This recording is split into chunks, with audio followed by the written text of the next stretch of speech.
What's happening, guys? Welcome back to the channel.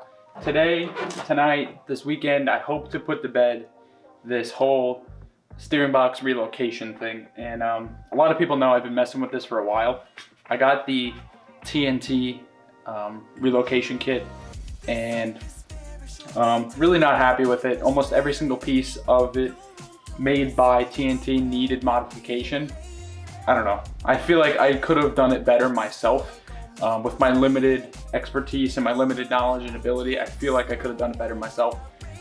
I actually went ahead and drew up my own plates on CAD, sent them to a buddy with his plasma table, and he cut them out for me. What these do for me is they actually lift the steering box up. I think I made a recent video about how I moved this again, and I've just modified the plates so much, and then now they don't align with the frame, and I think just welding them on how they are would look really funny. I got these plates cut out of 3/16 steel, and it's complete overkill for what we're doing here, but it's all right. It's all gonna make pretty good sense once I get this whole front end project wrapped up. But yeah, hopefully these will solve our problems.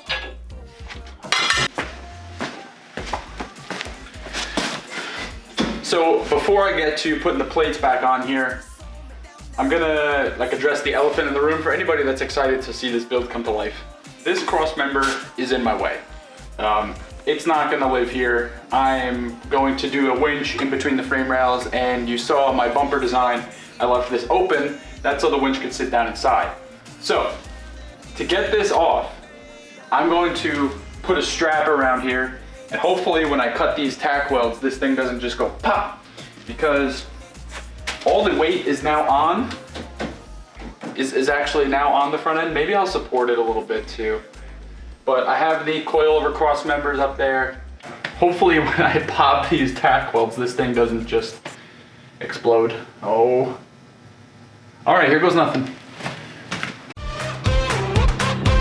This is one of those times that I wish I had two grinders, one for a flap disc and one for a cutting wheel, because there's a lot of cutting and finishing that I'm going to have to do, but no big deal, I'll make it work. This is a project I've been looking forward to doing for a really long time, and it's been on my mind for a really long time, so I'm really excited to finally get the time and the ability and the materials and everything together to get it done.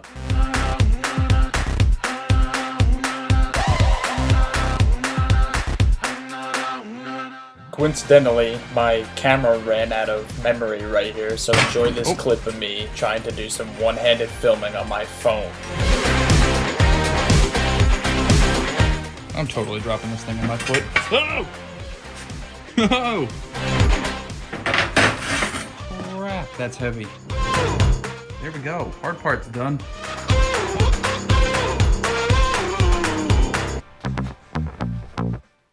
I'm a no free ads type of person, but this Miller stuff is just so comfortable and so easy to work in. It just makes it so much more pleasurable to be working with this type of material.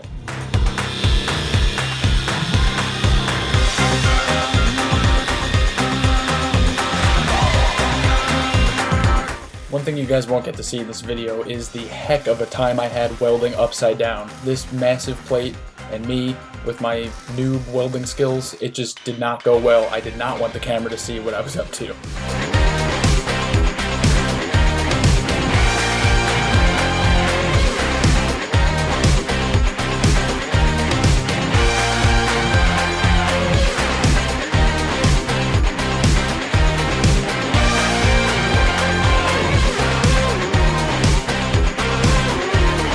Another tool I wish I had two of is this little Milwaukee die grinder. It's so nice to have these little burrs around to just open things up and do some fine metalworking, but it's also really nice to have a flap disc on there for quick cleanups and welding prep and just cleaning up slag and all types of stuff like that.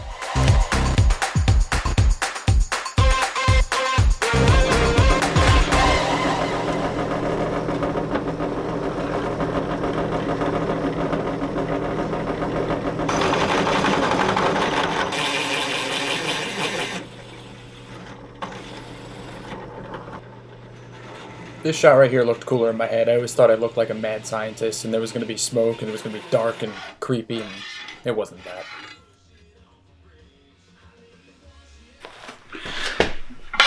All right, so check this out.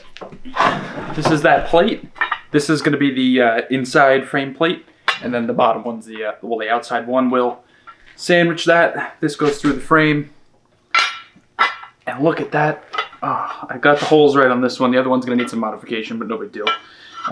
You can see I have all these tightened down, so I know they're pretty square to the box itself because everything is machined. These are nice DOM crush sleeves that came in the TNT kit. And you can see I can slide this around pretty freely, so I think we're going to be okay on this. That's so cool. So cool. Just listening to a country song. It was something that it's like #1 on the charts right now, actually, and it's like the thing is that there's footprints on the moon, and I don't know, it just kind of fired me up as I was doing this. You know, anything is possible.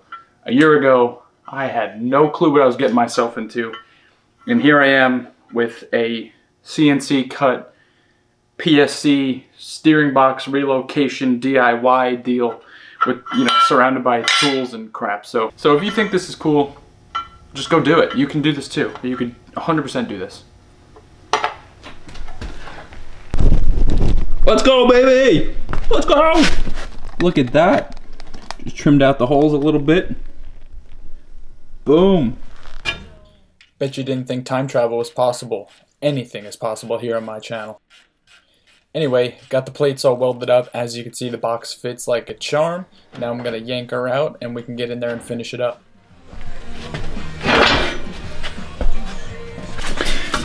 So you can see it was quite a bit of a task to get the steering box out of there. This is the hole I have cut so far to finish everything. And I'm still gonna trim this little corner off here.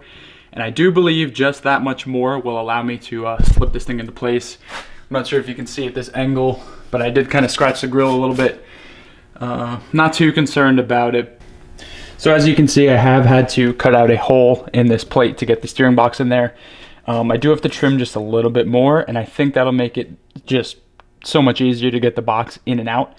Also, the pitman arm sits like not straight on the steering box when it's aligned straight. So I have to trim more this way, and I think I'm just going to take this line and continue it out to make it look nice and pretty from underneath. And I do believe that'll make it just so much easier to get the box in and out. So we're going to do that, and then we're going to get to weld in the rest of this plate on there, and I believe the steering box location will finally be done.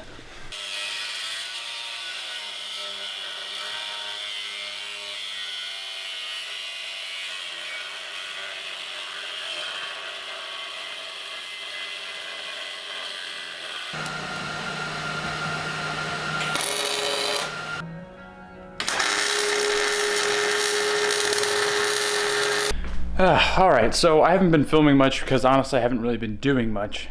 Basically, obviously you guys see me welding these front plates onto the frame here. This one, oh, I'm out of record time. This one's pretty good. Long story short, about to run out of space. I just can't weld upside down. It's making me really mad, like uncomfortably frustrated. So I'm just gonna call for some help.